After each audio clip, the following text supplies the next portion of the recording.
Yeah, I'd like to nominate Anna D'Amato for chair. Okay. You good with that, Anna? Sure. I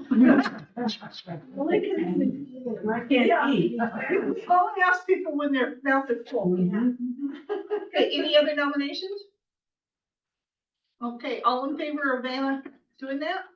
Say aye. Aye. Say, and, yeah, well, that was pretty much it. And now we move to our secretary too. And basically, what does the secretary do, Joan? They just sign stuff. I just signed the Because minutes. Joan does all the hard work. Yeah, So Joan I need Joan it- will record the minutes, and the secretary's job is to review and make sure they're accurate. and Yeah, sign them. and then sign it. Okay, so I'll take a nomination for that. Anybody? John? Sure, if everybody's willing, I'll do what I did the last year. Joan didn't get mad at me, so. Okay, sounds good. Yes, all in favor of having John do that? Say aye. Aye. Thanks, Aaron. Okay, so John will be the secretary, Anna's the chairman, and take it over. You get to run the meeting now. Okay, well, we're gonna have our, the budget officer will now read the budget message. Okay,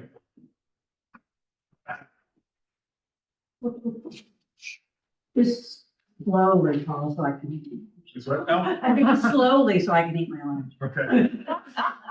Wanted to do this like the disclaimers on a car commercial. Talk real fast. Okay, I'm pleased to present the Rogue Valley Sewer Services budget for fiscal year 2026. This is a balanced budget where our resources equal our requirements.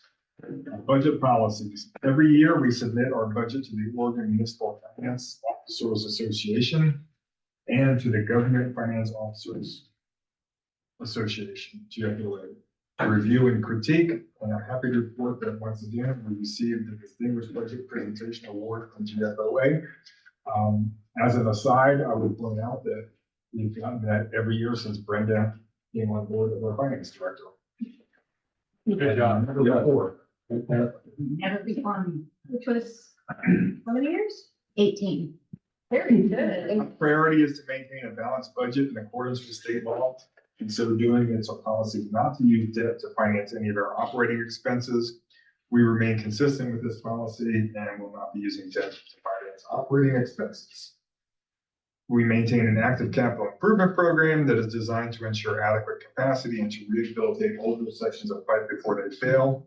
At this point in time, we do not have any capacity deficiencies in the system. Our rehabilitation program calls for the replacement of approximately 2 miles of pipe per year. This work is funded through a combination of system development charges, FDC, and rates. We have recently been using debt to finance certain capital improvements. And service on this debt is backed by sewer rates. Our revenue trends, we're projecting total revenue to be in line with our current year's budget, with the exception of funding from DEQ loans for certain capital improvement projects. Most of the loan proceeds will be distributed in fiscal year 2025, but there will still be some carryovers for 2026. While long-term trends still indicate slow but steady growth in our service area, we're keenly aware of current turmoil in financial markets and the possibility of the recession. Under this, we are not projecting any growth in our service area for this next fiscal year. Increases in our sewer rate revenue result in increased rates. Sewer rates. Our rate setting philosophy is that town collection systems are considered equal, but treatment plants are not. The core area is defined by the area served by the regional water reclamation facility, which is operated by the city of Medford. Rates in the core area are much lower because the larger plant is much more efficient. Shady Cove area is served by the Shady Cove treatment plant, and the Gold Hill area is served by the Gold Hill treatment plant. Plans to improve the Medford Regional Water Reclamation Facility are well underway, and that is reflected in our sewer rates. For fiscal year 2026, the treatment charges paid to Medford will be 25% higher than they were in fiscal year 2025. For our cash flow analysis, we are projecting an annual 10% increases in premium charges over the next 5 years. This is the primary driver for our proposed rates increases this year. Based on our rate analysis for this year, we are recommending an increase in single-family rates from $27 to $31 per month in our core area. For Shady Cove, the proposed increase will be from $51.50 to $53. With the annexation of Gold Hill, we agreed to maintain their current rate for a minimum of 2 years, which is now passed. We are proposing a rate increase from $78.88 to $85. All of the increase in Gold Hill will be dedicated to the Gold Hill Debt Service Fund. And I've got a table there showing what our rates have been for core Shady Cove, Gold Hill, along with the state average and state median sewer rates as a comparison. A recent survey of 125 sewer service providers in Oregon revealed that the average residential sewer rate of $63.53 with a median of $60.34 per month. Our residential rate remains among the lowest in the state. Special items of interest, Gold Hill. We are currently in the design phase for the regional intertie that will connect Gold Hill to the regional sewer system. We have secured a $1.9 million loan for the design. The terms of this loan are 1.18% interest over 10 years with a $700,000 principal forgiveness. We expect to complete this design and move into construction phase in the spring of 2027. We are currently working with various funding agencies, but have not yet secured funding for construction. We have assumed responsibility for a sewer construction loan issued to Gold Hill through Business Oregon. This was prior to annexation. That loan has a current principal of about $472,000 and an annual payment of $30,128. We are very close to completing the assumption of the sewer construction loan issued to Gold Hill through the USDA Rural Development Program. That loan has a principal of about $671,000 and an annual payment of $27,297. By bipartisan infrastructure law, the bill has allowed DEQ to increase the amount of loan principal forgiveness they offer. We have executed 3 loan agreements under this program. The Antelope Road Sewer is a $6.6 million loan with $2 million in principal forgiveness. This is a 30-year loan at a 1.43% annual interest, and the project is currently under construction, almost finished. The Cummins Stormwater Facility received special consideration because it is designed to treat emerging contaminants, specifically 6-ppb quinone, which is a chemical used in tire manufacturing and has been found to be highly toxic to fish.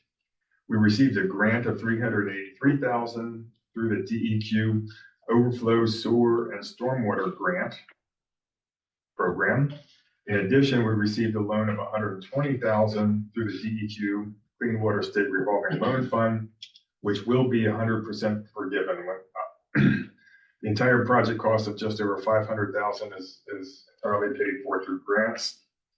The Shady Cove Disinfection Project has a loan of $1.75 million, and 50% of this loan will be forgiven. The remainder will be a 30-year loan at 1.55% annual interest. We have awarded the contract on this project, but construction has not yet begun. We have not submitted any additional loan applications, but will consider doing so after we have completed the current loan funded projects. Medford Treatment Plant. The Regional Rate Committee has approved the rate increases in September of 2024 and another set to go in July of 2025. Combined, these increases come to 25%. The rate committee is set to meet in May to consider additional rate increases for future years. We are projecting 10% increases each year as part of our 5-year cash flow model. Medford is in the process of designing the improvements and has authorized issuance of $300 million in bonds to pay for them. This will have a significant impact on our rates in the coming years. Capital improvement plan includes over $10 million in spending across all funds. The majority of this spending will be financed through loans and grants. Debt service. We are obligated to pay debt service on loans issued to Shady Cove and Gold Hill for sewer improvements prior to annexation. Debt service on these loans comes to $126,000 for Shady Cove and $57,000 for Gold Hill. We have projects currently active that will result in loan payments of approximately $131,000 for Gold Hill Intertie, $190,000 for the Antelope Road project, and $70,000 for the Shady Cove disinfection project. This total debt service of approximately $574,000 amount to less than 4% of our service charge revenue, which is not enough to cause hardship. However, the debt falls heavier on Shady Cove and Gold Hill. The Shady Cove debt service will be about 21% of their service charges. On Gold Hill, it'll be about 35% of their service charges.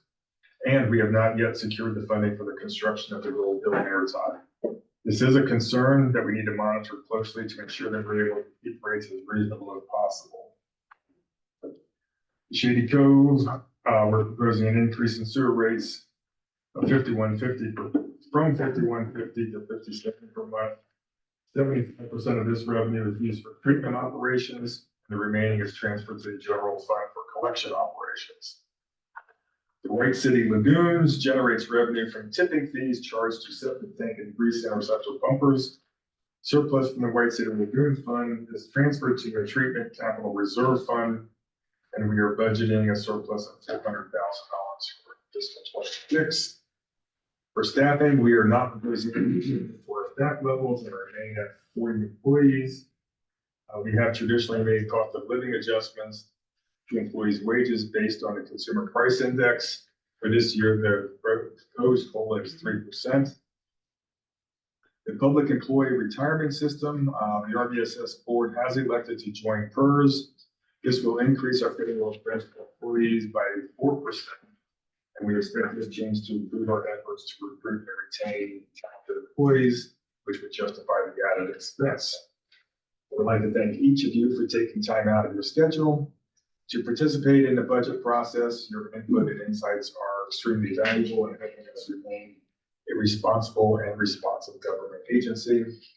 Our finance director, Brenda Baldovino, and I are available for any questions you may have about the budget. So please do not hesitate to call us if you have any concerns. So the way I'll just ask if there's any questions right there. Yes, John. So Carl, Medford's raising, I think you said 25%, but our rates are only going up, you say the 10% area. 14. Well, 14 for this year. Yeah.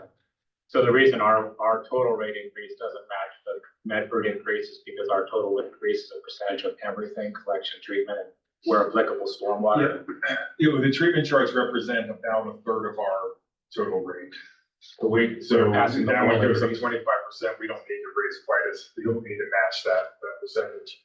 I will say, I did get one question earlier asking for an explanation of how we came up with the rate increase, the amount.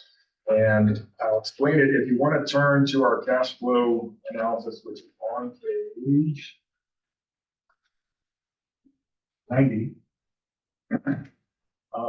So the way we do our rate adjustment of our projections is we develop a 5-year cash flow analysis. And we set an annual increase in rates that would make our ending fund balance at the end of 5 years 0. And then we generally round up to a round number. So in this case, if we ran our cash flow analysis to 0, it would say that we would need, I think, a 12.9% or 12.8% annual increase for 5 years, and that would put us down to 0 with all the other assumptions we have about labor costs and everything. We could put our rate at $30.45.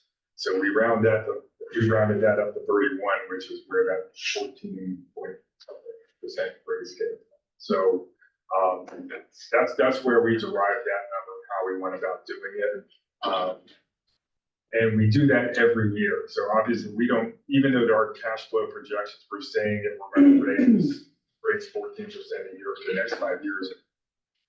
We're going to recalculate this next year and reset, and we're very small. But So typically, we end up not doing the same amount every, it almost never comes. So are we essentially passing on the entire Medford increase throughout the system, the whole system? For the core system, for everyone that's connected to that plant. We do the same type of analysis for Gold Hill separately and for Shady Cove separately. We didn't put those cash flows in the budget. This is just our general fund cash flow. I mean, we could if that was something you wanted to see. But we go through the same type of analysis for those other systems because they have a different rate. So the rate increase is essentially everything that Medford's charging extra, plus an inflation adjustment. Yeah, we have our own operating expenses increase that we have to account for, and then that's what the treatment charges are, they're big. I mean, that's a third of our budget, so it's, it has an impact. Yeah, so the Medford budget too, it's a lot.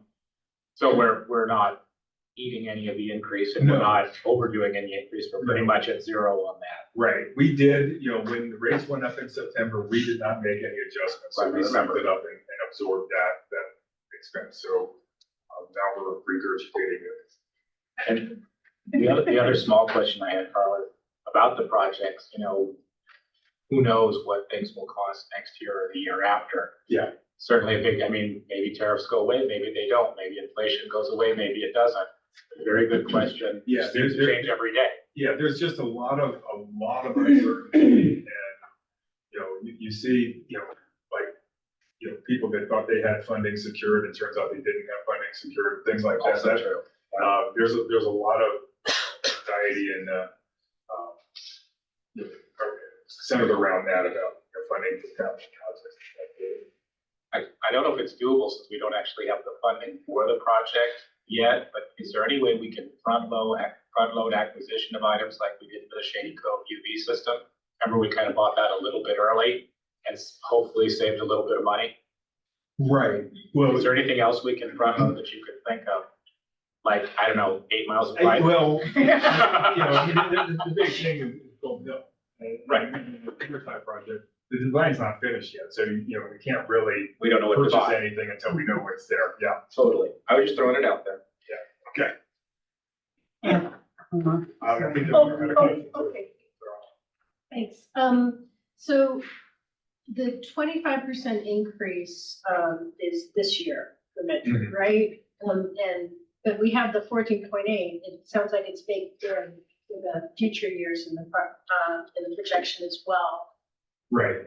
Yeah, and that's just, that's the way we've just done our cash flow projection. We just set automatically, we calculate what the same rate increase every year over 5 years would bring us to that zero ending fund balance. We don't never want to get to a zero ending fund balance, but that's why we're looking 5 years ahead. This is kind of where that's what we set the rate for this year, but we're kind of pretending like we're gonna set the next 5 years, but we don't.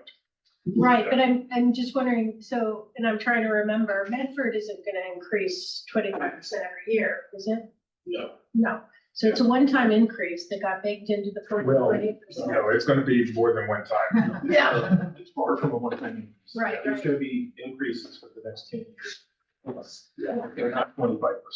Yeah, What so was the average? the rate committee is actually meeting in May, and they're gonna set rates for, I think, the next 3 years.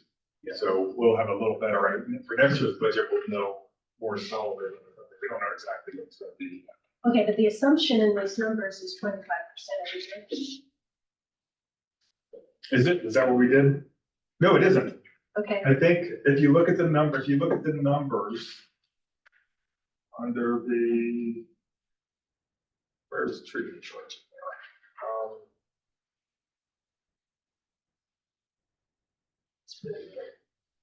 Did we break out the treatment charges separately? On 91. Page It's 91. Under Second the line. operations, Which it's I- under operations on page 91. Brenda broke everything. Okay.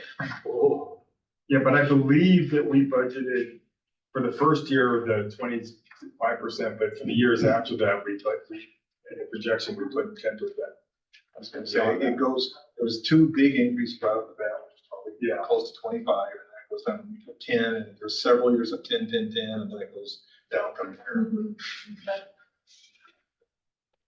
Yeah, so I guess, to keep it the 14.8%, then something else is picking up that. And I'm just wondering, and I just wanted to know, based on a question, I think you said that, that 1% growth was in error. Right, that's not figured into calculations. That's an oversight there. I didn't really- So I will on my next Yeah. one, but I didn't delete it. The calculation doesn't graph out 1%, so it's not really in that Okay. calculation. So I apologize. Oh, no, Error. that's fine. Yeah. It just speaks to these, if you're projecting that there isn't gonna be any growth and that we have some, it's a conservative Oh, yeah. estimate of the future, Either which way, makes the numbers feel a little bit safe. Yeah. Katie, yes. Yeah, my question, Carl, it goes back to, the infrastructure law, the bipartisan law, where DEQ had to do forgiveness. Are those things, I mean, because we have 3 projects now. Are Those are those, locked in. We've Those got are signed locked in. we've got signed contracts. okay, okay. And nobody's gonna, okay, Right. because some of that, I mean, that's a considerable amount of money. Right. Yeah, and just to let you know, the way the revolving loan fund works is DEQ gets a chunk of money from the federal government for that. But the program is intended to be self-sustaining.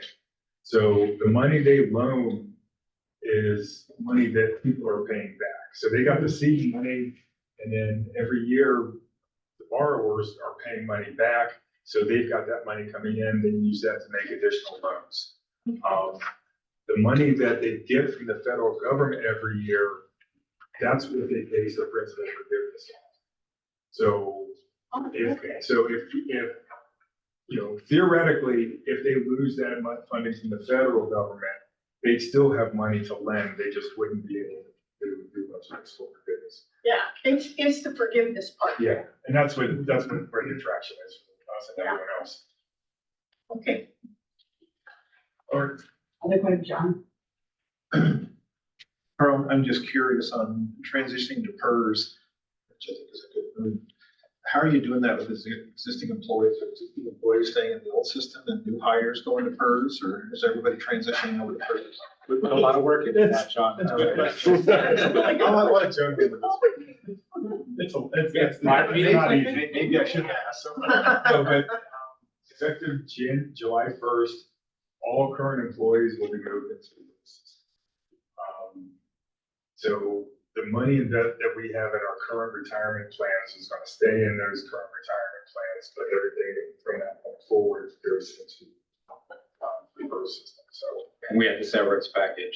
Right, we did, in recognition that there's some people that are gonna retire before they're vested, so they would lose out, so we did set up a severance package that would pay them for people who retired before they became vested. What's the rest? It's 5 years, right? Yes, yeah. And, is there a match? Because often there's no match, okay. We're hoping that, the 5 years, being able to get the pension will make some people real close to retirement, not retire.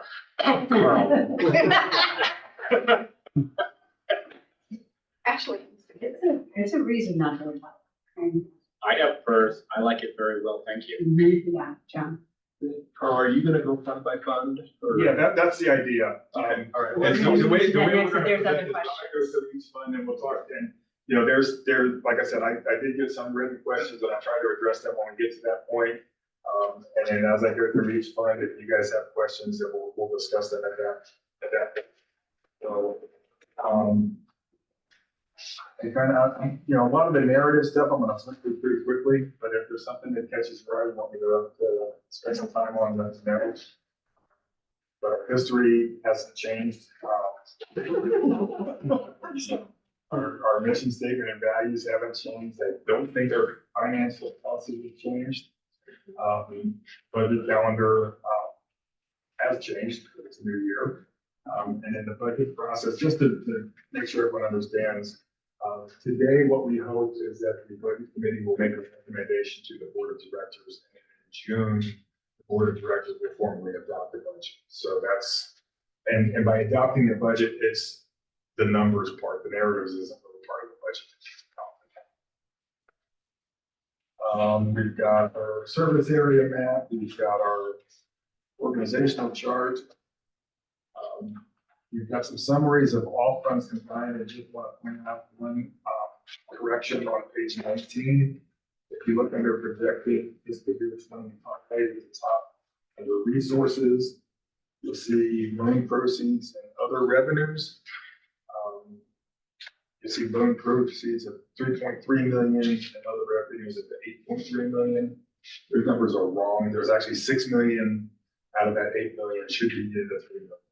So it should be 9.3 million and 2.3. So the total's right, but The total is right, just one of them got misallocated, and that's $6 million in proceeds from DEQ for the Antelope Road project.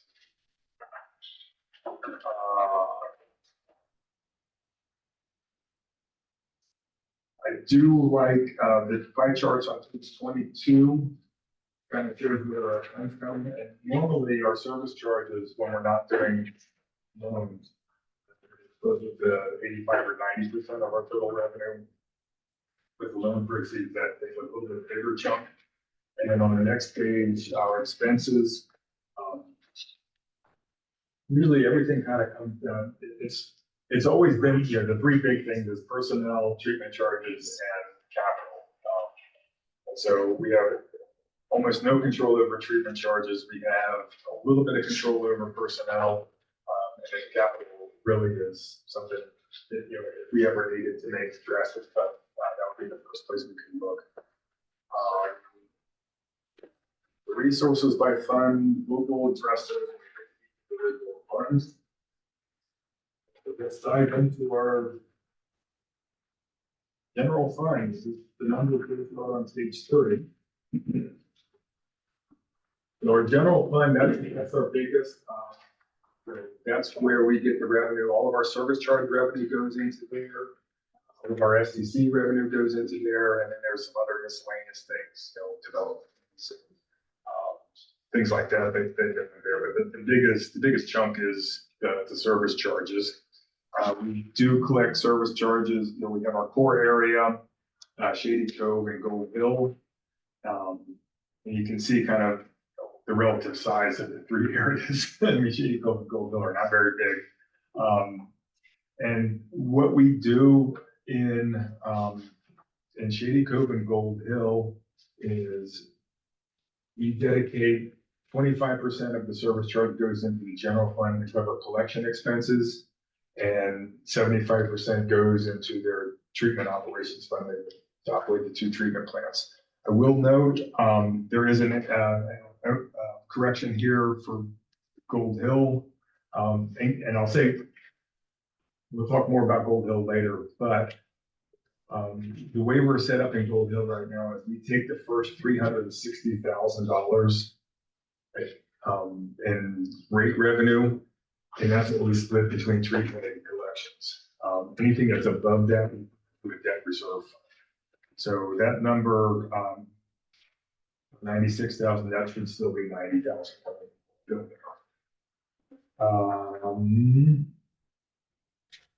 Beyond that, it's our resources are pretty straightforward.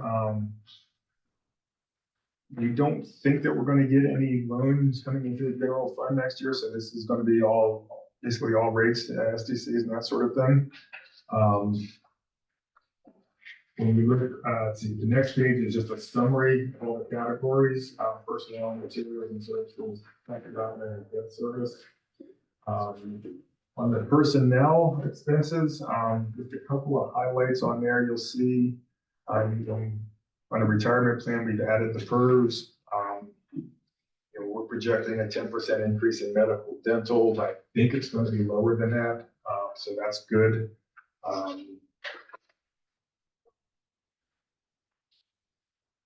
You know, overall, our personnel costs, I mean, you know, personnel costs are increasing, obviously, but not too terribly much considering, some of the increases that we've seen.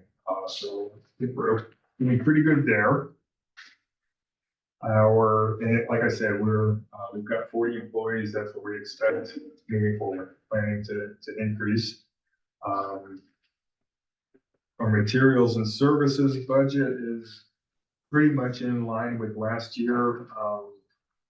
There is a slight increase, just through inflation. And then the treatment charges, you'll see, our last year, we're $1.5 million over what our last year's budget was for the treatment. That's kind of the biggest hit in our general fund. For our capital outlay, we are looking at about $2.6 million in capital improvements. And then another $1 million for a variety of things, vehicles, and some other equipment that we have. The big vehicle is a replacement for one of our flusher trucks. And we're actually going with a little bit of a different style this year, with this one. Usually we get like the vacuum flushers that have the snorkel on the front, that cleaning out manholes. We've got 2 of those. But what we're looking at now is one is just a flusher that doesn't have a vacuum. It's a little bit of a smaller piece of equipment. So it's a little bit more maneuverable in alleys and easement areas, and would strictly be for flushing. So we wouldn't be able to do any vacuuming with that. But it's going to have a lot of use in places where we can't get in with the bigger trucks. So I think you probably answered the question. That's one of the questions I had. Did you guys get preliminary quotes on? Yeah, we actually, we sent some guys up to Eugene to demo one. We haven't authorized any purchases. Yeah, But we're, yeah. But I put one in my budget as Yeah. well. It's 770,000, but it's on my bigger truck. Yeah. With all the bells and whistles. Stuff that it's got a little smaller. Yes, sorry. Yeah. Carl, Brenda, the 230 grand in bank charges seems brutal. Yeah, it's always been that high. Slowly increasing since we started accepting credit cards back in Oh, 14. The more people that pay online, those are those fees, and the board has approved not to charge our customers those fees, so we absorb them. And on top of that, since we've now gone with the new express bill pay, those fees have increased, but it's given our customers a lot more opportunities of ways to pay online. You can also pay on your cell phone, as well as having a live customer service representative to help them set up their auto pay and payment. So, Has it improved our collections? excuse me, Has it improved the collections rate? maybe a little, has improved a little bit, but those who don't pay just aren't gonna pay. It doesn't matter. The service of express bill pay is more to the benefit of our customers, as well as not as many phone calls coming into the office. They now call express bill pay and pay their bills there. But we've had a lot of older people upset that we couldn't take their payment over the phone, but now with express bill pay, they can take their payment over the phone. So it's a lot more opportunities for our customers. So we pay a little bit more for that service.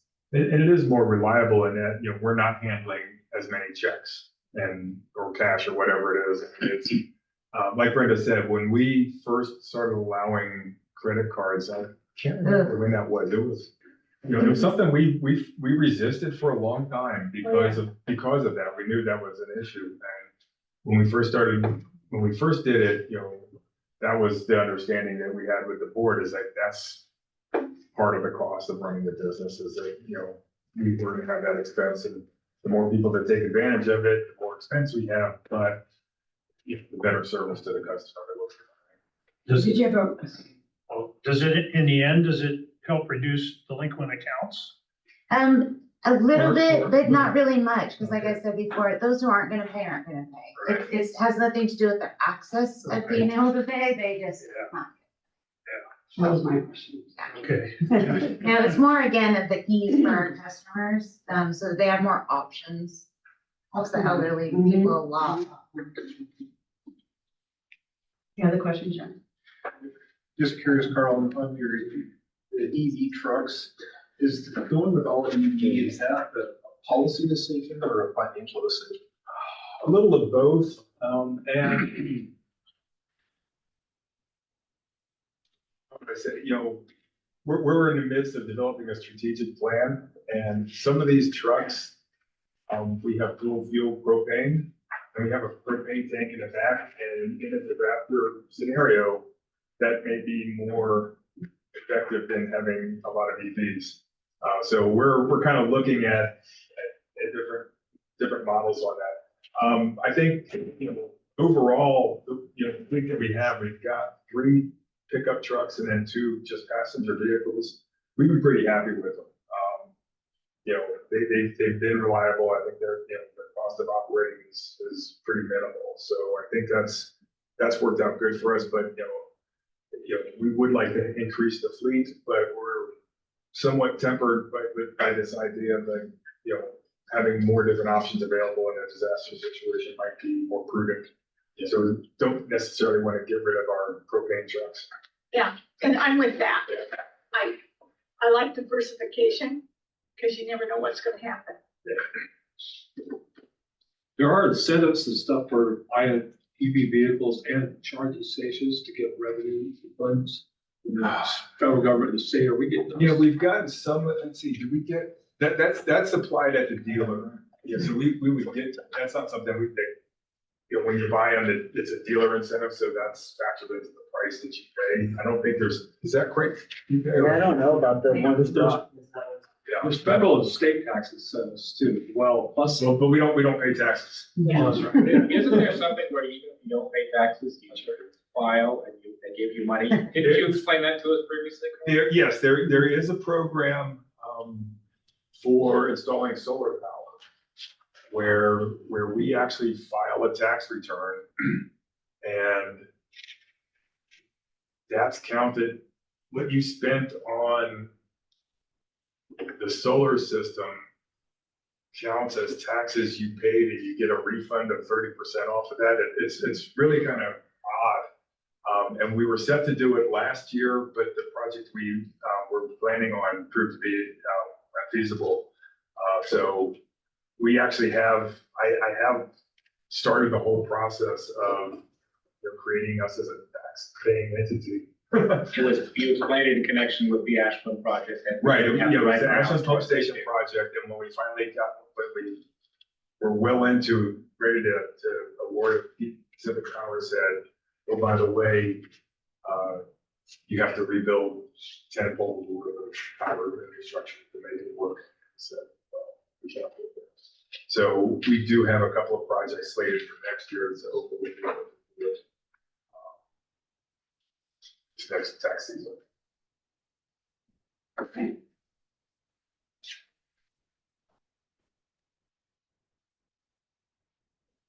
Any questions on the general fund? Okay. Fund 4, Bear Creek Interceptor Operations and Maintenance Fund. So this fund is dedicated to operating the interceptor system, which is the large diameter pipes that run from the Medford treatment plant up to Talent and up to Jacksonville. And that is funded by a fee that is assessed against both us and Medford. Medford actually pays 12 cents per house per month, and we pay 52 cents per house per month, which seems unbalanced, but it's not. Because a lot of that, the biggest expense on the interceptor system is the done pump station.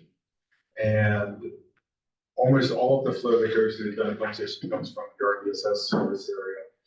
Very little of it comes from Medford. So that's how that differentiation is. It doesn't bring in a whole lot of money.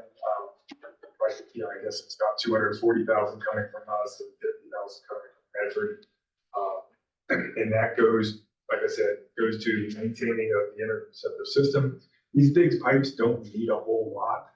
The biggest expense we really have for most of the time is clearing brush, because a lot of them are out in the willows. You need to maintain access, and we go through the spring china and mow that all down. And then from this fund, we transfer into Fund 6, which is our Dunn Pump Station Operation and Maintenance Fund. So, like I said, there's not a whole lot of expenses that come out of here. Every few years, we'll do a big project where we'll go and try to TV the whole thing or something like that. It will be a lot, but that doesn't happen very often. Like I said, these big things don't need a whole lot. Carl, just think, I think I mentioned, the reason I don't see Jacksonville, Allen, Phoenix, is because you're collecting the fees, and that's where it said they're going to be as general fund transfer. Yeah, That's Jacksonville, Phoenix, that's all part of that's all done. Yeah.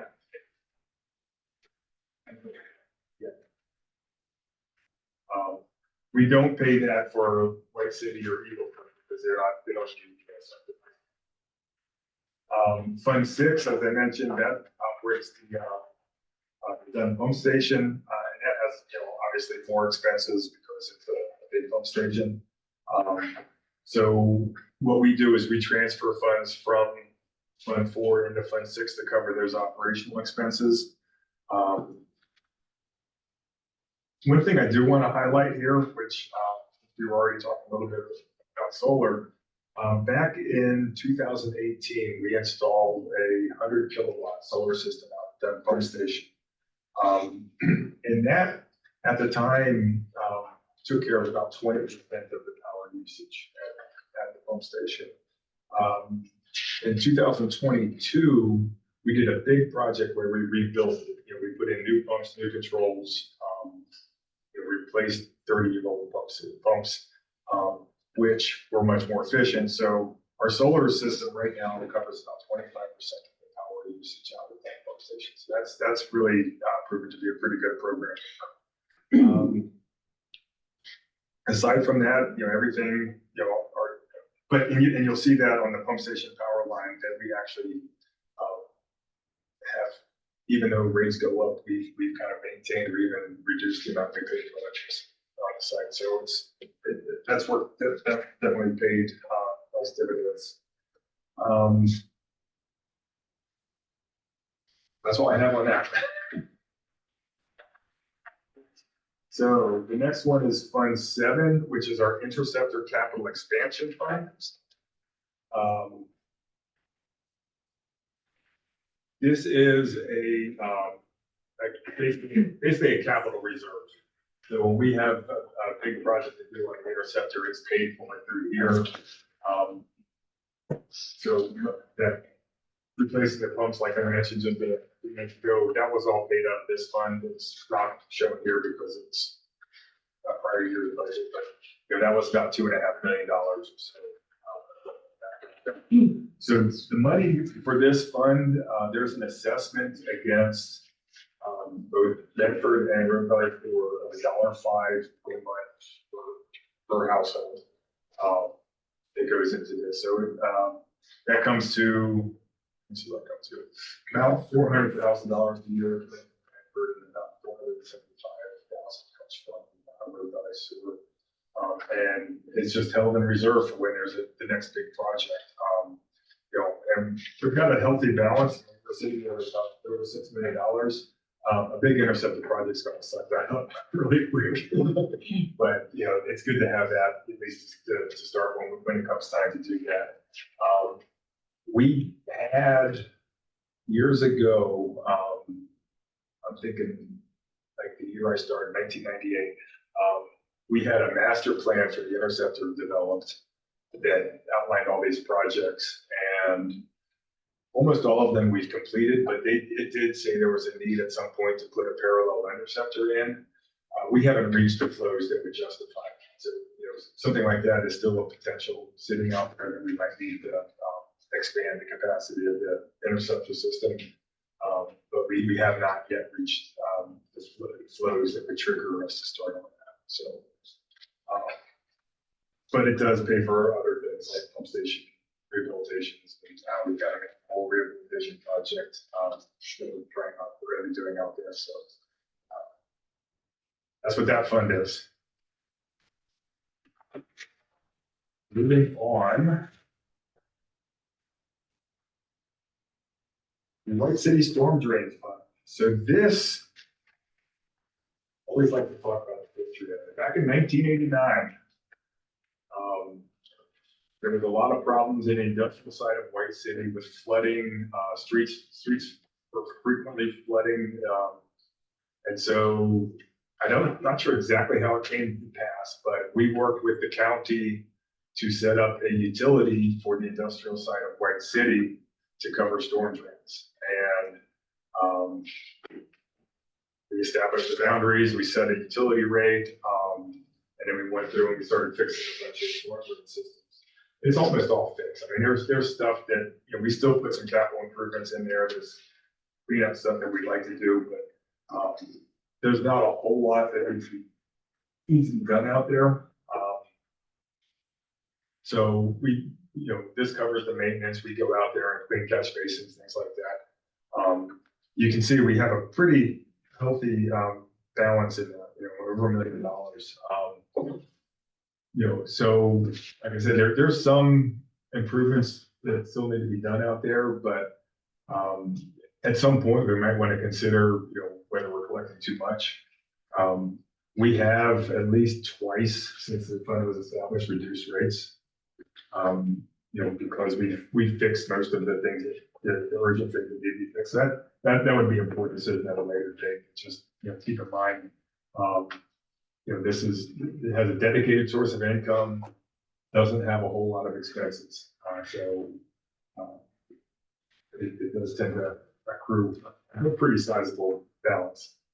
Is that all the White City residents paying the storm drain fund, or they're paying their monthly bill as well? I mean, this is in addition, or is this the only bill that they're like? In addition to the, Regular sewer bill. Yeah. They get a regular. They get a sewer regular, bill. and this, Not the residents, though. No. This is only the industrial side of it. only the industrial side, okay. So if things change out there in the industrial side, say we get more industry out there, would that make a difference? Because we would, for the new industries, we would be still charging them. Would it be enough still what we do? Because you were thinking maybe if it stays the same, we might be able to lower the rate. But if it doesn't, if it, for some reason, we actually get into more industry out there, would everything that we've already done to clean up the system and make it better be? yes, but when we've done capital improvements, we've based the design, the sizing, as if the whole place was paved. Okay, that's kind of what I thought, but I was just. Yeah. Yeah, and it actually behaves like that, because even if it's not paved, that ground out there is, it's so hard, it doesn't absorb. You don't have any infiltration to the ground. No, it's like, see that. The other thing to note there is, our stormwater management requirements require every new development anywhere for any impervious surface above out there, 10,000 quarter acre, to put in detention systems. So that's going to attenuate the flow a ton for all new impervious surface. So.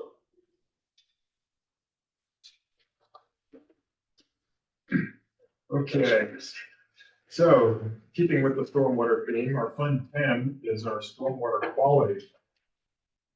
So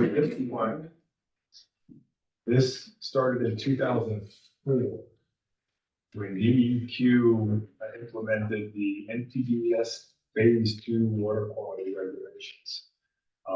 And what that did is that identified cities of a certain size had to have these stormwater quality programs. And Medford was that size, and then because we're in the gravitational pull of Medford, Central Point, Phoenix, and Talent got brought into it. So initially, we had a group of all the interested people, and there was a lot of interest in doing this as a regional program. And since we were well positioned for that because we had the ability to bid, where the county couldn't do it, council of governments couldn't do it, but we could. And so we took the lead on that on the regional system, And initially, it was we had Jackson County, Central Point, Phoenix, and Talent were part of our stormwater program. Medford had their own, but we worked together to develop a uniform design manual and uniform standards for the whole region. A few years ago, and I can't remember when, probably more than a few, but Central Point, when a new permit was issued, they backed out and are managing the road program now, so they're not part of our system now. But then just this year in January, Eagle Point has joined up with us. So, because they got caught into the next round of permitting. So anyway, the fee for this, we set in 2004 at $1 per month for a single family home. And it's, that's been plenty. It's a pretty active program. I mean, there's a lot involved in, what they have to do. There's like public education and outreach components. There's, we do inspections on erosion control for construction sites. We do stream monitoring, looking for illicit discharges. It's a pretty comprehensive plan. And our expenses, are pretty much in line with what they have been in previous years. It's a pretty steady, it's a mature plan. So we've been fine tuning it for the last 20 years. So we've got it in a good place that works right now. We've tried to do more capital improvements. We talked a little bit about the Cummins facility, and I think everyone who did a tour with me last year, we saw it before it got built. It's built now, if you ever want to go by there at the old Walmart in Talent. Ideally, we'd like to do more things like that, but it's finding the land, finding the space to do it is a big challenge. So we did the one in Talent. We've got another one kind of north of Phoenix that we did in partnership with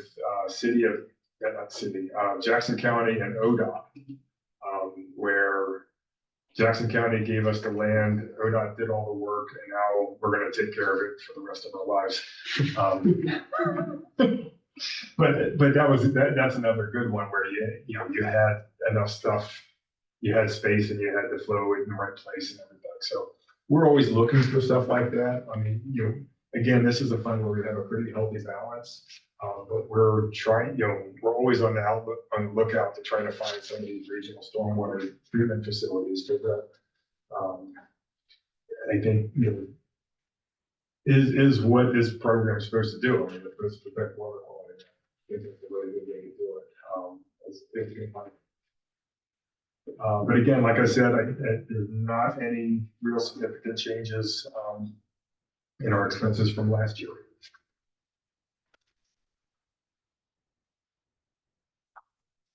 All right, Shady Cove treatment. This is the operation of the Shady Cove treatment plant.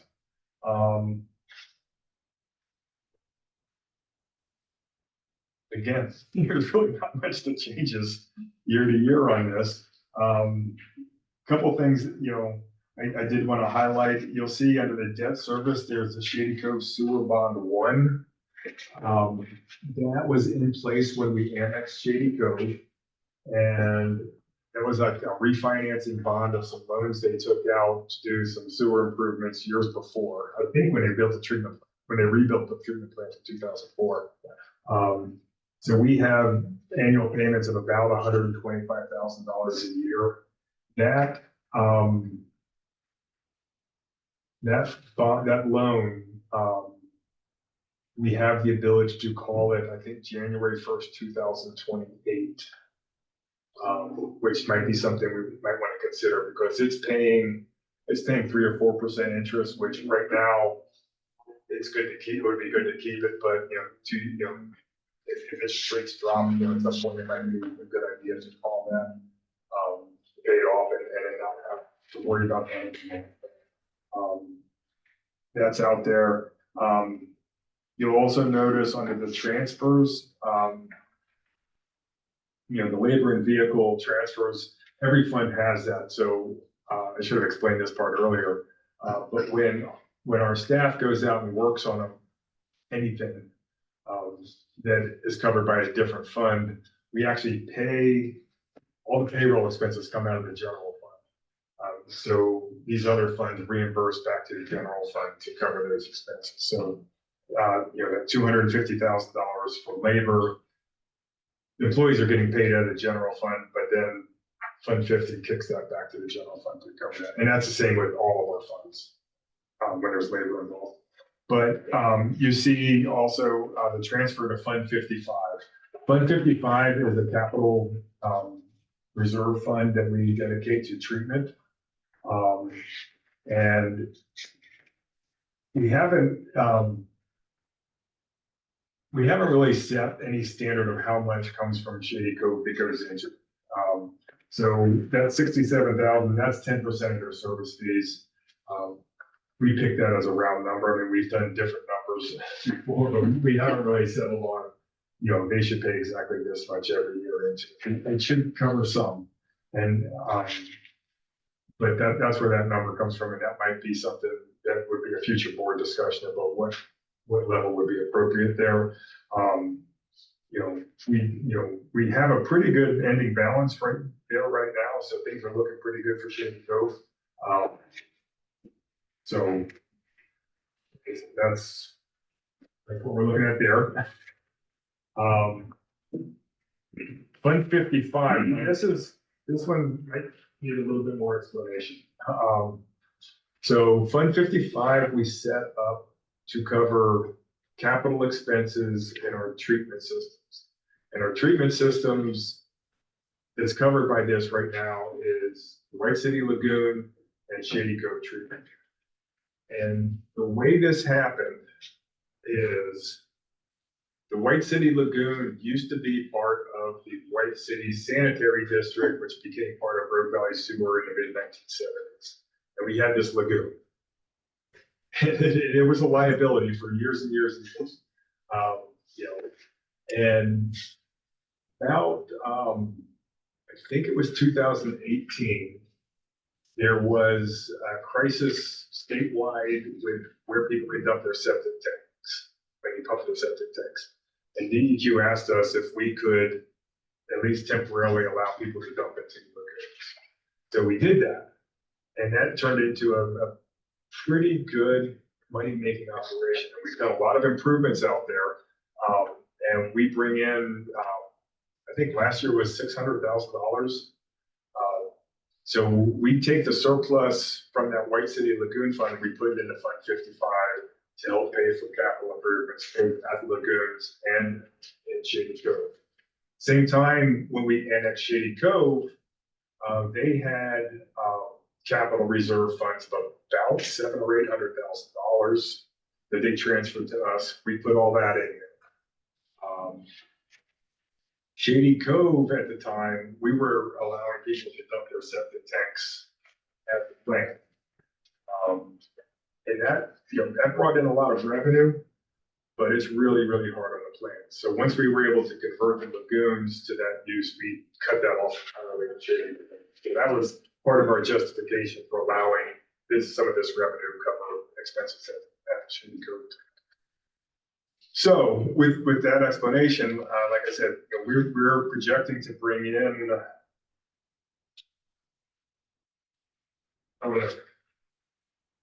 transfers. We're expecting 400,000 from Fund 70, which is the Lagoon Fund, and then 67,000 from the Shady Cove plant operations. The big expenses we have are the UV system that we're putting out at Shady Cove. And then we've got some other lesser projects at the treatment plant, and then a couple of ones at the lagoon. We're looking to add filler power out there to run the aerators. Those aerators, they use a lot of energy. And so we're planning on, I can't remember the size of it, but we've got a design looking on that to install solar power out there. We also want to improve and add a card lock and possibly truck scales to kind of better control who's coming in and out. Right now, you know, we authorize all the pumpers, give them permission to come in. We've got cameras on them all the time, but they come in, they report how much they dump, and they leave that for us, and that's what we dump them based on. And there's a lot of them, and we're only open during the week. A lot of them have wanted us to stay open on weekends if we told them no, or after they're coming in late after hours, told them no. Which can be a hardship for them, because a lot of them, you know, they're going out, you know, View Falls or Prospect or something like that. They can't get back in time while we're still open, so they gotta wait till the next morning, and that kind of, you know, throws off their whole day. So they would like us to be able to stay open later. With the card lock, you know, we could keep the gates closed, but they would have the pass to get in, and then weigh them on a scale, exactly how much they're dumping, because when they self-report, they self-report.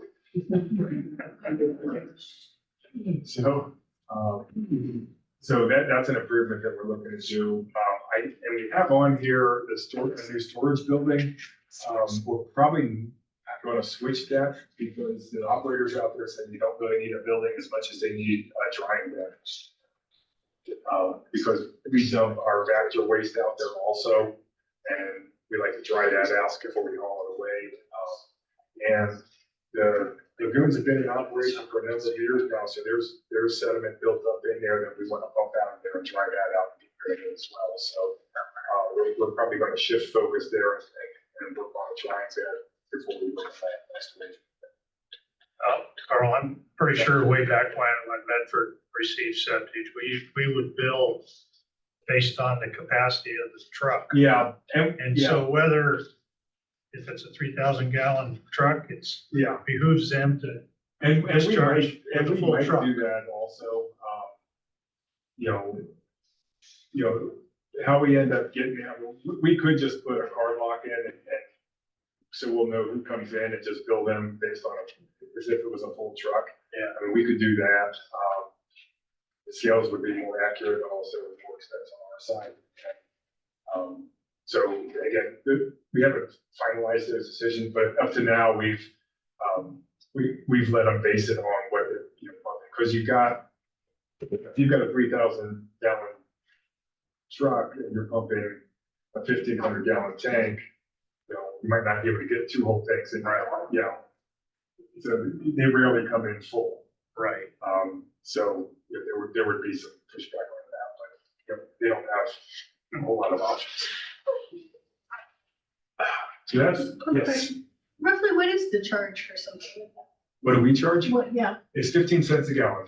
if you do the math for me, so like a truck full would be, okay. Yeah, so yeah, 3,000, yeah, there's not many that have 3,000 gallons, but yeah, 3,000 gallon tank, maybe $450. Yeah, I'm just trying to factor in like convenience of not having to wait till the next morning Yeah, and just say, well, look, just call it a full truck. yeah, Saves me the time and hotel fee or whatever. yeah, yeah, and then you don't have the issue with Having to have the being scale. truthful on what they're dumping on us. Actually, John, what does Medford do with the fog and the septic too? I know we receive it, it all goes to Carl. We don't do anything with it? We used to, okay. Did you ever, you still haven't gotten the financing for, You know, we're seeking financing for a fog receiving station, and the $300 million upgrade project includes a fog receiving station, which Carl, I don't think is excited about getting followed. no, The septage, the lagoons are working well, but that basil and grease just sits on top of the lagoon and It's yucky. it's nasty. yeah. So I think he's happy to give that to us. We accept the grease, you know, because there's no other place for people to put them, but it's not good. I mean, it's unsightly. I mean, you get these grease balls floating out there and they're kind of stinky. But when Medford gets a fog receiving station, they'll be able to inject that straight into the digester, which will jack up the amount of methane gas they should produce and generate energy from. So it's highly beneficial for them. It's a nuisance for us. Okay. Anything else on 55? All right. Fund 60, let's get into Golden Hill. So Gold Hill, as I mentioned, the way we're set up with billing is the first $360,000 we get, the first $30,000 a month we get. We split between Fund 60 and our general fund. That $270,000 that we get from revenue into Fund 60, that's pretty much fixed until we change that approach. That's sufficient to do our operations, so we're not worried about changing that right now. Anything above that, we put into a debt reserve fund to cover the cost of the regional intertie. You'll see, we do have, towards the bottom, where it says GH Regional Connection Design, GH Regional Connection, construction contract. So we're in a design phase right now. We have a contract with an engineer to do the design work. They're given for 60% plans. So we expect those to be complete around the end of the year, probably early next year, and then go to construction soon after that. We have a loan to cover that expense. It's just under $2 million. And that's secured. We've got that signed. We've been getting reimbursed for that. And that's all in place. When we go to construction, we don't have those loans secured yet because we don't have a design. They're not going to finalize the agreement until we have a design to give them. We are on the intended use plan for DEQ state revolving loan funds. And in fact, I think we're number 2 on the list statewide. I mean, this is a really high priority for DEQ as well. We are going to get that fund, very, very high likelihood we're going to get that DEQ money. And the way it traditionally works with big projects like this is DEQ does the interim financing. And so they'll pay through construction, and then you get to the end of the construction, the other places that you've worked with for funding will come in and pick up their pieces. So our initial approach, we would have DEQ pay for the whole construction project, and then they would keep $4 million of that cost, and then $2 million of that would be forgiven because that's what their rate was. And then USDA would come in and pick up another big chunk of that, and another big chunk of that was considered a grant. And the wastewater fund, which is through the Infrastructure Finance Authority, their principal forgiveness limit was $700,000. So we would get $1.4 million from them and then forgive it. So that was the original plan. And that was a couple of years ago. Things have changed. Our cost estimates are higher. Go figure. And the availability of grant and principal forgiveness is a lot less certain.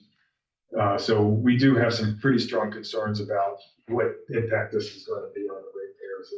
And it's tough because you've got, Gold Hill has a population of about 1,200, and you're talking about a $15-16 million that they got to pay for. So it's a real struggle. Right now, I mean, we're trying to push everywhere we can to try to find something, and we did make a request from our Senate, Ron Wyden and Jeff Merkley, asked them to do a congressionally directed funding of, I think, $2.7 million. And then we asked the state representative for the area, Alex Scarlatos, for another $750,000. So we don't have any answers on those yet, but we're just trying to find anywhere we can to get some free money. And the environment for that right now is less assured than it was 2 or 3 years ago. So, I guess that's almost, there's not much more to say about that. It's just, I want everyone to know that we're doing what we can. It's, hopefully we'll be able to, hopefully the engineer is doing what engineers do and inflating the estimate so it comes in lower and he looks great. And hopefully everyone else is doing what they're supposed to do and trying to make it harder. It's great, boss. But the backup plan really would be that we do it all through DEQ, which we could do, but that would have a pretty, you'd be looking at debt service, in the range of about $600,000 a year for the city of Golden Hill, which I don't know how we could actually pull that off. But that's kind of a worst case scenario. So Carl, in your narrative, you noted it's not funded, you just explained that. One way or another, you're planning on spending $2.5 million to build. Yeah, that's what I put The in the project's budget, not contingent upon, you're certain you're gonna find funding somewhere and you're gonna build it. I'm certain that I'm gonna budget for it. Yeah. I mean, it could, you just don't know. I mean, it could be we get this design built and we put it on the shelf for a couple of years. I mean, that's a possibility that I hope doesn't come to pass. So it is the mutual agreement order that Gold Hill is under. They dismissed it. Okay, They so just that flat out was a dismissed it, yeah. question that since you guys took over ownership, Yeah. Eleanor. what happened with that? So, yeah, okay. No, go ahead, answer. Okay, so with that said, also, you'll see under the revenue side of this, there's an interfund loan from general fund of $500,000. And what that is a lot of times when we're doing these projects where there's, we're getting reimbursed for expenses. If we have an expense in June, we're not gonna get it until July. So we gotta cover that in the interim. And so last year we had 161,000 because we spent $300,000 on the design and didn't get any of that money back until the next fiscal year. So we had to loan Gold Hill that $160,000 to cover that short term.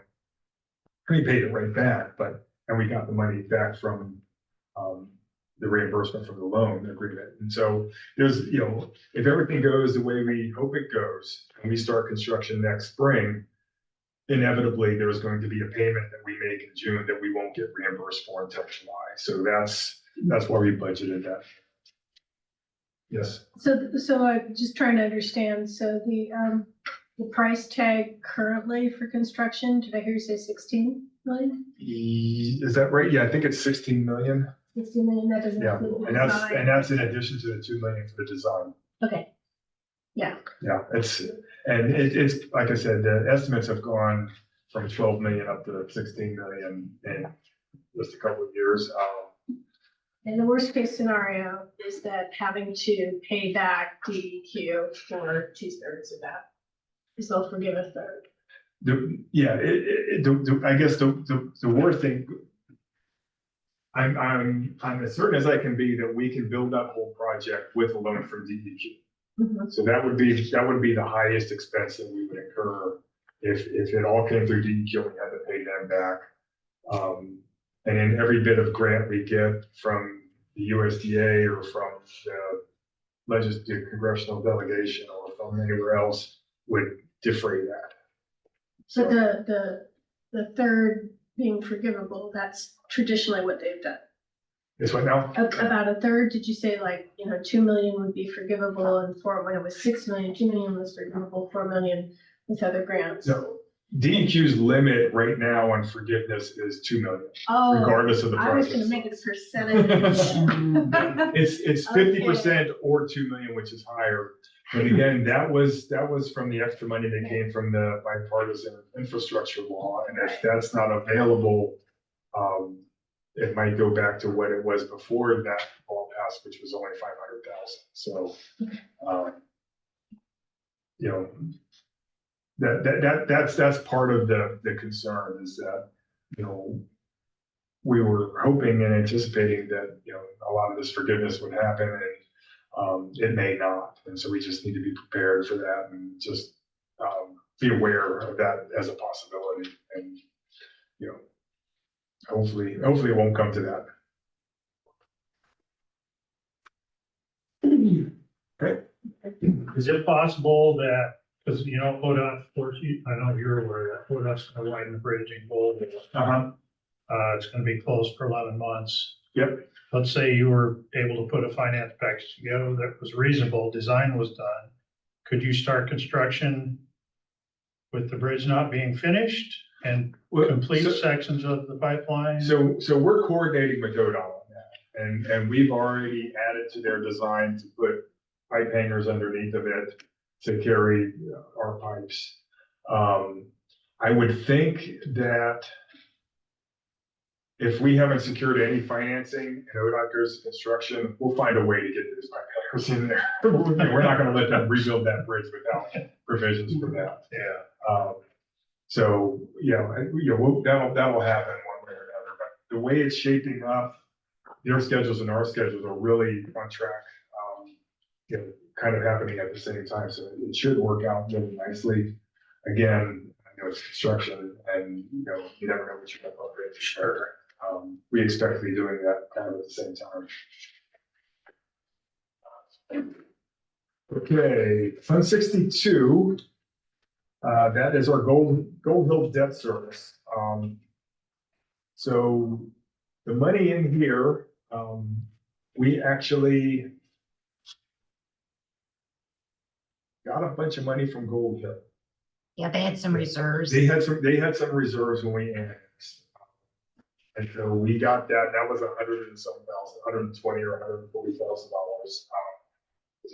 Should have been more, but that's what it was.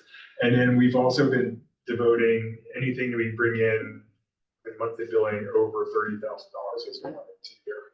So, so we've been getting, over $100,000 a year to build up on this. And we've got a couple $100,000 in there. And actually, it looks like less than it is because we've got $100,000 contingencies.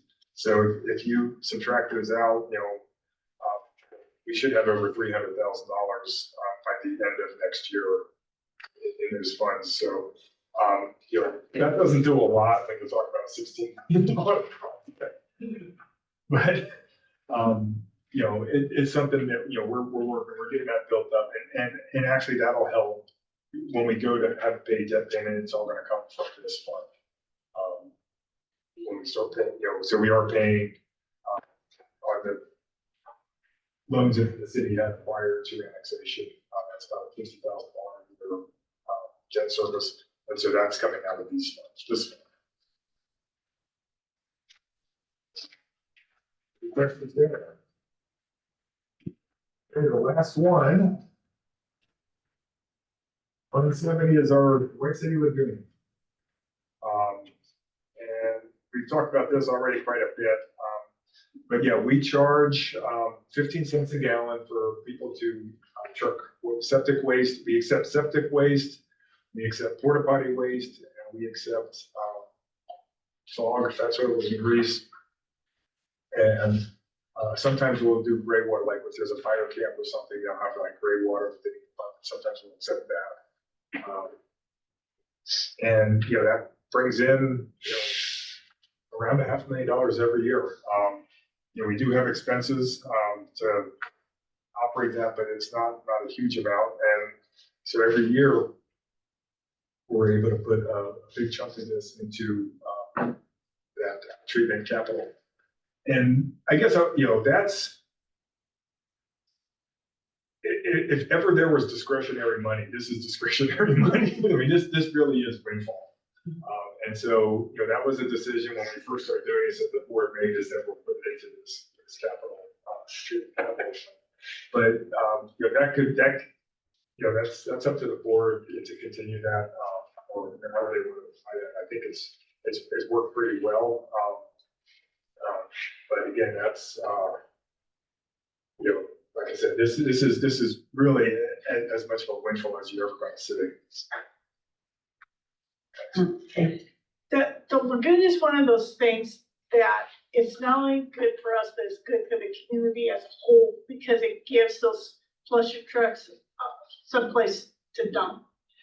But the other thing is, when we had the wildlife guys for watching the birds come, so it was kind of a PR thing to show what we do. And I think the lagoon is a way cool investment. It's a great asset. I don't know.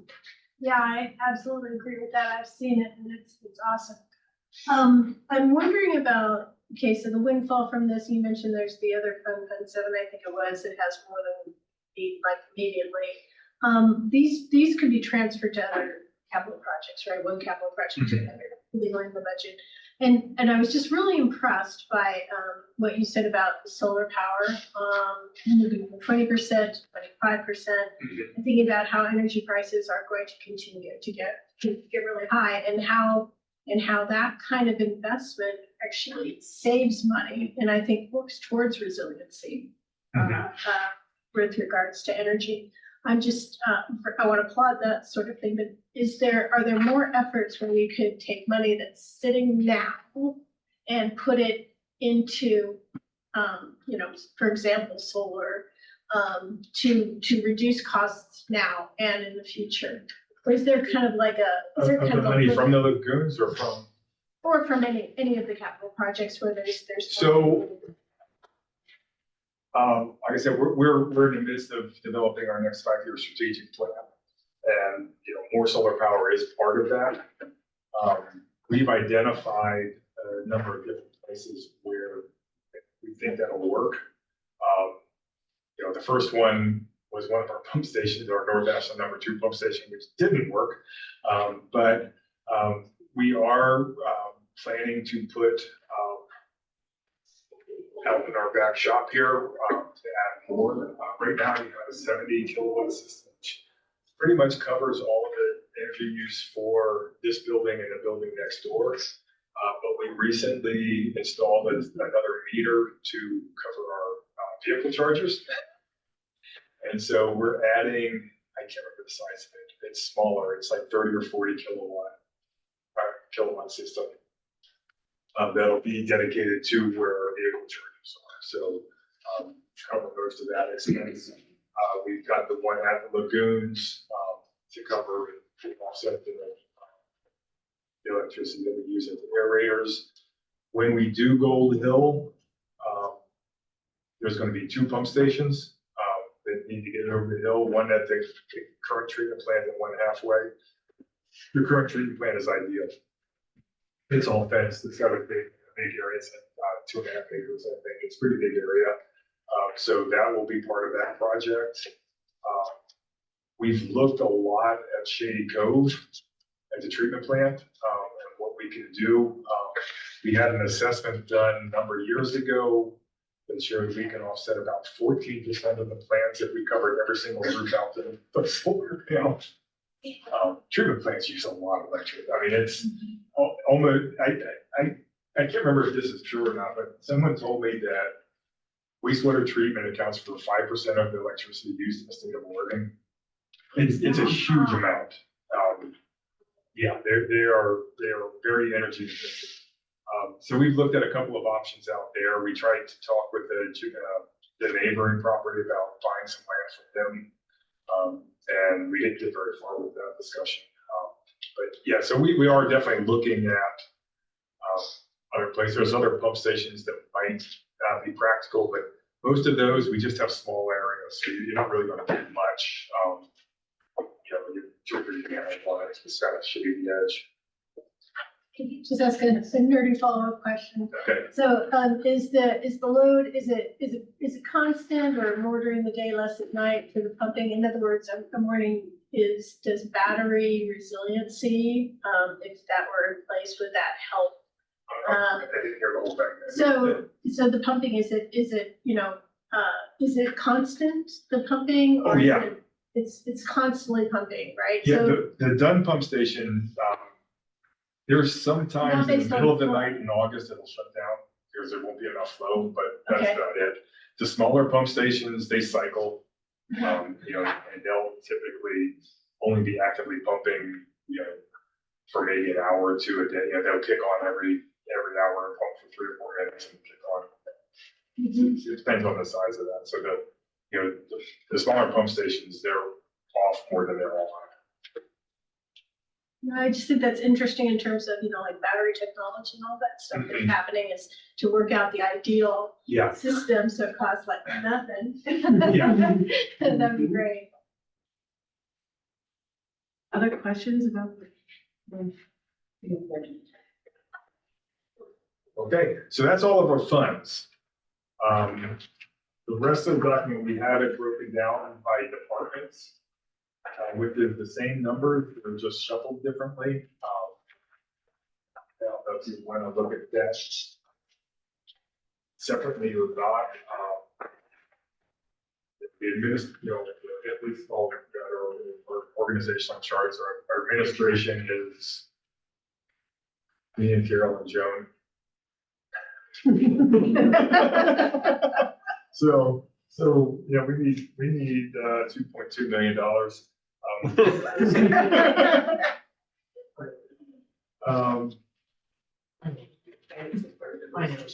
What's that? Oh, okay. Yeah. Oh. Cause I don't make that much money, I'm sorry. Brandon virtual part of I didn't know where you were putting me. it. Okay. Forgot we did that on. Charge. Yeah, our IT department is. And our stormwater and our engineering is next. And our treatment and our maintenance and our treatment and maintenance is TJ and construction. It's considered a department, but everybody in charge of it is mostly it's work that goes into that. But again, like I said, these are all the same numbers that we just went through. And when we approve the budget, we're approving them by fund and not by department. But if you've got questions about how any particular department operates, you can point about that, or we can move on. Oh, wait. Not necessarily by that, more in the curiosity. Nick, on your engineering, your performance measure, it was, to have the system listed out, defined in here. Is that a DEQ requirement? Yeah. Okay. Well, We have- that's a guideline for their. Yeah, I mean. Because I mean, 1 in 5 years, that's fairly frequent, you can have a sanitary sewer overflow, but we use the same thing, and I just thought. Yeah, That must be a DEQ requirement. I think that's one of those rules of thumb that no one really can figure out where it originated. And with the 676, yeah. Which it's really weird too, because that changes from system to system, depending on how much inflow you have. So, yeah, it's really hard to put your thumb on.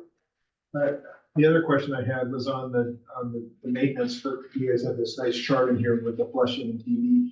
What is the rotation that you guys are trying to shoot for as far as cleaning the system? Are you trying to clean the whole system every 2 years, every 3 years? 3 years. Every 3 years. Yeah. And that's everything that's 18 inches and smaller. Right. The bigger ones we don't have, but they kind of soak as frequently.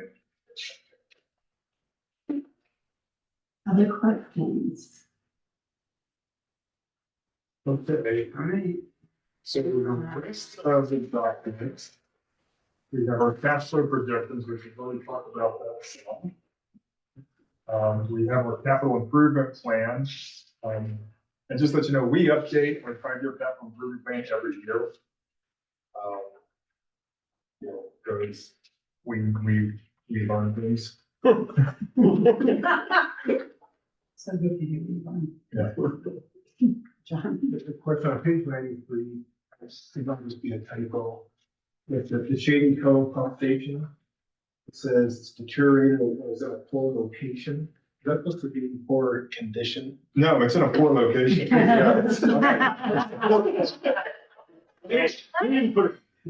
neighbors are nice.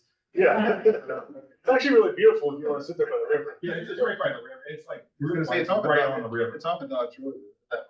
It's off of. Not Dodge Road, Drive, Road River Drive. Yeah, Yeah. up there as you're getting close to town. right before you hit the bridge. Yeah, okay.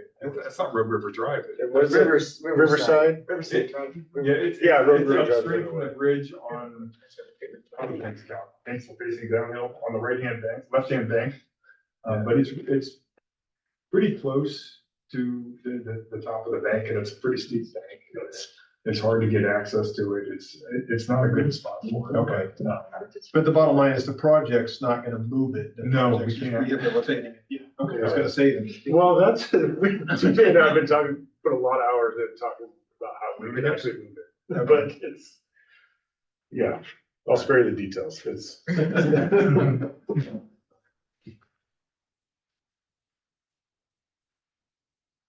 Okay, so, like that's just a general description, just real brief description of all the projects we have in our capital plan. And then we've got our capital plan. Like I said, we update that every year. We've got our vehicle replacement schedule. Again, that's updated every year.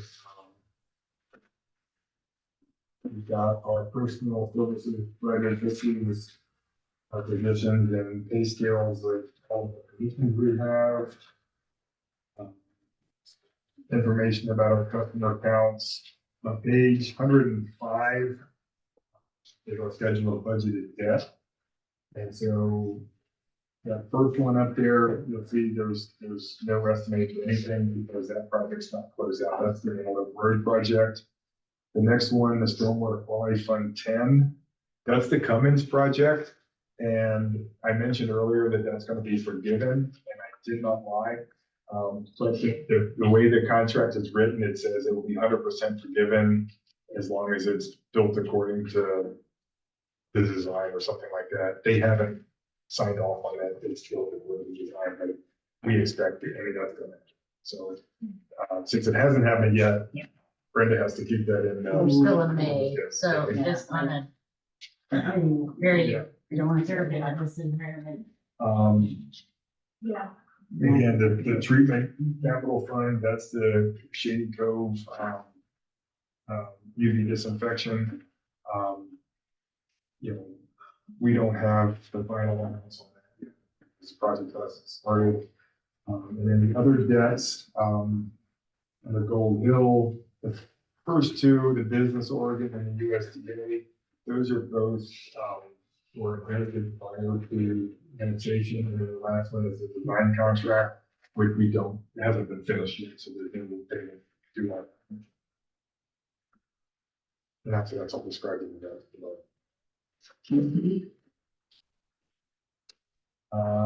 Moving on, I've got just little information about, the programs on population serve, that sort of thing.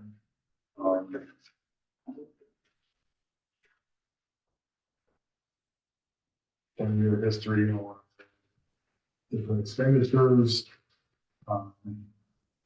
Key statistics that we have, and if you're really into statistics, we have on our website what's called our CMOM audit, which we do every year, which is about 15 pages of highly detailed statistics about different aspects of our operation. So I find it very interesting. Probably will do. You're assuming we haven't already read it. What? You're assuming we haven't already. Yeah. What could you be talking about?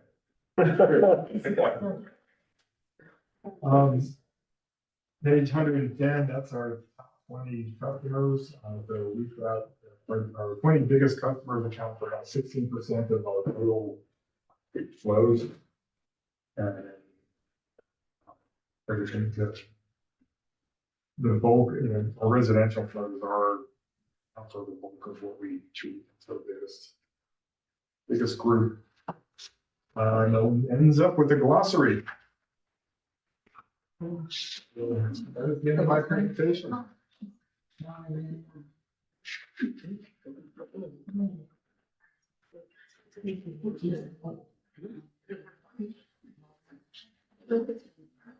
Oh, no.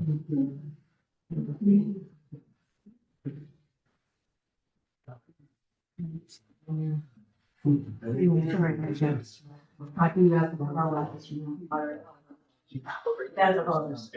right, are there any other, Carl, do you feel complete going through the budget? What's that? Do you feel complete going through the budget? Feel like you've completed Are it? you done? Yeah, there's a couple of corrections that I noted in the discussion that, we did today. So, beyond that, I think we're staff. Staff is down. Staff is. More questions? No, I'm just, so Carl, what you're saying is when you want that motion, you want it to be as with the corrections noted by the budget officer or something? Yeah, so you could, the motion could be you recommend that the board adopt the budget with the corrections noted, or you could, make a motion to make changes anywhere in there. Table it till another date, so you can look at it closer and a lot of things you can do. Will there be food in it? All right, Mark? I gave to Carl before the meeting, a couple of the Gold Hill funds. Right. Narrative was not current regarding annexation. Oh, Yeah. It just and needs, we'll the include narrative that. just needs to be. Yeah, so the budget that actually gets adopted, none of the narrative is part of that. I mean, we'll fix that, because that's part of the overall. Yeah, I didn't know if document. that was. in- But Yeah. the budget that gets adopted is the expenses in each fund. Expenses in each fund. is someone ready to make a motion? John? I would move that we recommend the board to adopt the budget as presented with the corrections that were noted by staff. Is there a second? I'll second. Okay, Michael, second. Any discussion? All right. Do we have to do, we could just do all in favor, right? Do we have to? go individually? Yeah. You can do all in favor. Okay, all in favor? Yes. Aye. I forgot. Yeah. Voice of above. Thank you. Right. Great, did we hear it, Eric? He said yes, he said. Okay. So, with that, then the motion passes. I think, the meeting is adjourned. Right, okay, wait, I have to do this. Great, thank you all. Thanks, Aaron. I know that was. Thank you very much.